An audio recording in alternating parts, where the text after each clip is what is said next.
Hi friends, welcome to let's learn with Khan. तो दोस्तों, SSC JE परीक्षा 2023 यानी एसएससी की जेई की जो परीक्षा ली गई थी अक्टूबर में, उसका दोस्तों ऑफिशियल आंसर की जारी कर दिया गया है। यानी कि एसएससी की तरफ से ऑफिशियल आंसर की जारी कर दिया गया था दोस्तों। उसके बाद स्टूडेंट्स ने अपने अपने मार्क्स चेक कर लिए हैं।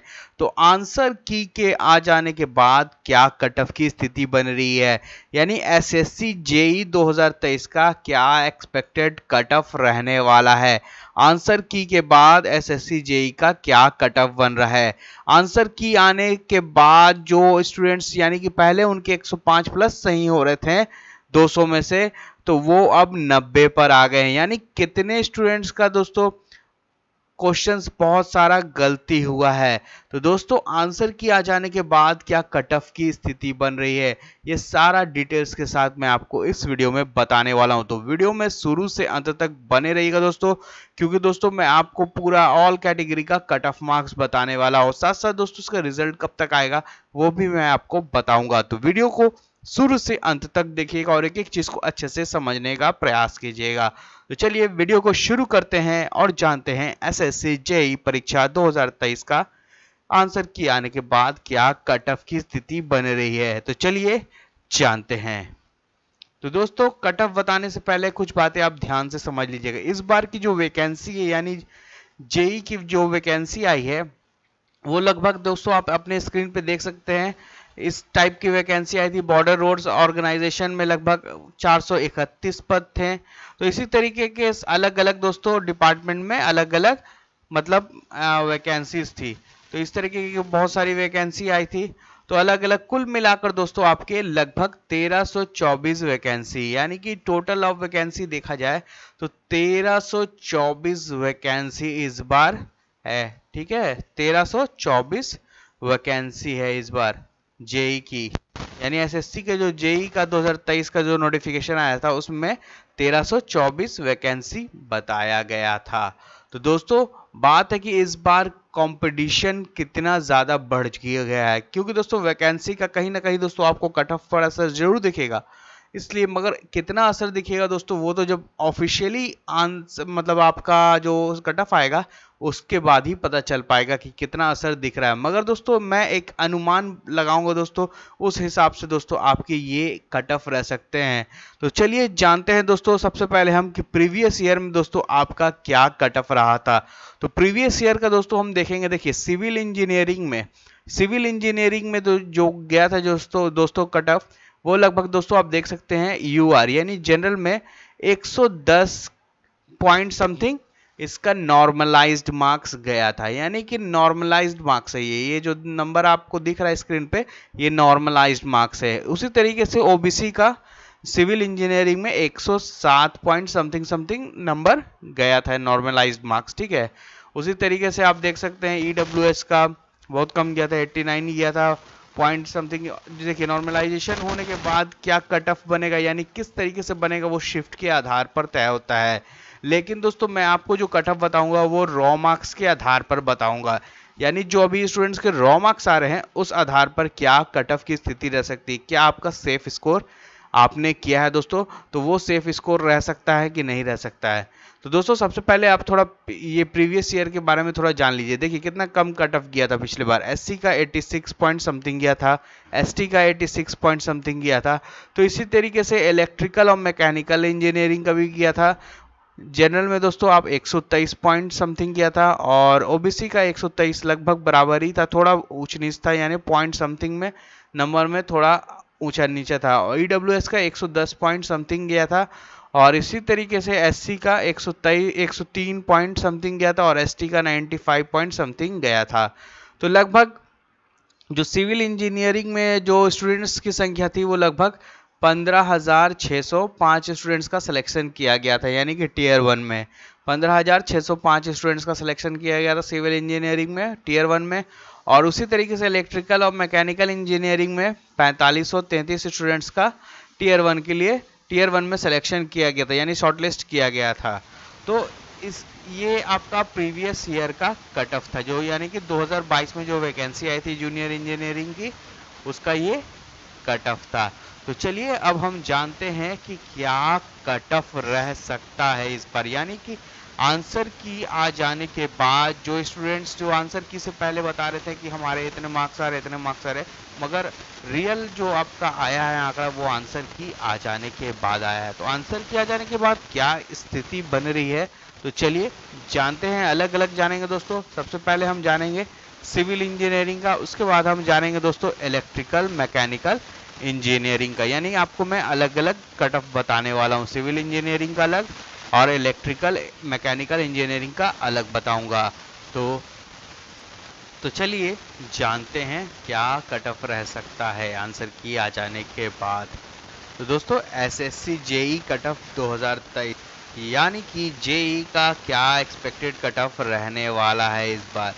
तो सबसे पहले दोस्तों आप जान लीजिए, यहाँ पर आपको जो कैटेगरी दिखेगा, जिस भी कैटेगरी से आपने फॉर्म फिलअप किया है, और सिविल इंजीनियरिंग के स्टूडेंट्स के लिए दोस्तों सबसे पहले कट ऑफ मैं बताने जा रहा हूँ, यानी पेपर 1 का कट ऑफ, यानी सिविल इंजीनियरिंग का पेपर 1 का कट ऑफ। तो चलिए जानते हैं अलग अलग कैटेगरी के हिसाब से। तो दोस्तों यूआर यानी जनरल कैटेगरी, तो दोस्तों ये जो मैं मार्क्स बता रहा हूँ ये आपके रॉ मार्क्स पे आधारित है, यानी कि रॉ मार्क्स पर आधारित है दोस्तों ये एक्सपेक्टेड कट ऑफ। ध्यान दीजिएगा ये नॉर्मलाइज्ड मार्क्स नहीं है, नॉर्मलाइज्ड मार्क्स कुछ और भी हो सकता है। तो दोस्तों नॉर्मलाइज्ड मार्क्स आपके शिफ्ट के हिसाब से बढ़ सकता है दोस्तों, और घट भी सकता है।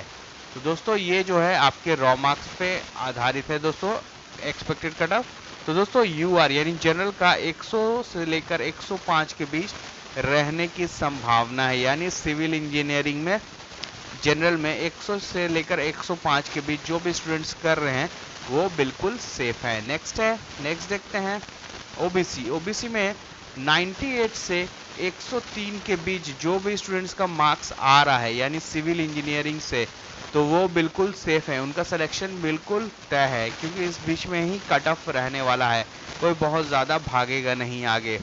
तो चलिए दोस्तों नेक्स्ट कैटेगरी देखते हैं। नेक्स्ट है आपका ईडब्ल्यूएस। ईडब्ल्यूएस में 85 से 90 के बीच अगर आपके नंबर बन रहे हैं आंसर किया जाने के बाद, तो आप बिल्कुल सेफ हैं। नेक्स्ट देखते हैं। नेक्स्ट है एससी में। एससी में 84 से 89 के बीच अगर जो भी स्टूडेंट्स कर रहे हैं आंसर किया जाने के बाद, तो वो बिल्कुल सेफ है, यानी उनके रॉ मार्क्स अगर 84 से 89 के बीच आ रहे हैं तो बिल्कुल सेफ हैं पेपर 1 में सिविल इंजीनियरिंग में।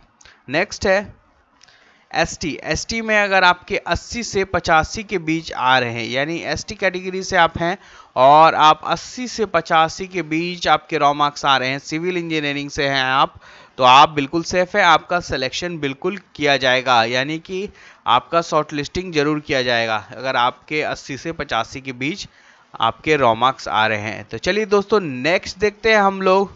नेक्स्ट है दोस्तों आपका इलेक्ट्रिकल मैकेनिकल इंजीनियरिंग का कट ऑफ, यानी इलेक्ट्रिकल मैकेनिकल इंजीनियरिंग का पेपर 1 का कट ऑफ देखते हैं। तो यूआर में दोस्तों इसमें लगभग 110 से 115 के बीच रहने की संभावना है, यानी 110 से 115 के बीच अगर आपके स्कोर आ रहे हैं, नंबर आ रहे हैं दोस्तों, आप बिल्कुल सेफ हैं, यानी जनरल कैटेगरी से 110 से 115 के बीच आपके रॉ मार्क्स बन रहे हैं आंसर की आने के बाद, तो आप बिल्कुल सेफ हैं। नेक्स्ट देखते हैं दोस्तों। नेक्स्ट है आपका ओबीसी। ओबीसी में 100 से 105 के बीच अगर आपके रॉ मार्क्स आ रहे हैं तो आप बिल्कुल सेफ हैं, यानी कि इलेक्ट्रिकल और मैकेनिकल इंजीनियरिंग वाले स्टूडेंट्स का ओबीसी में अगर 100 से ओबीसी कैटेगरी में 100 से 105 के बीच रॉ मार्क्स बन रहे हैं तो बिल्कुल सेफ है।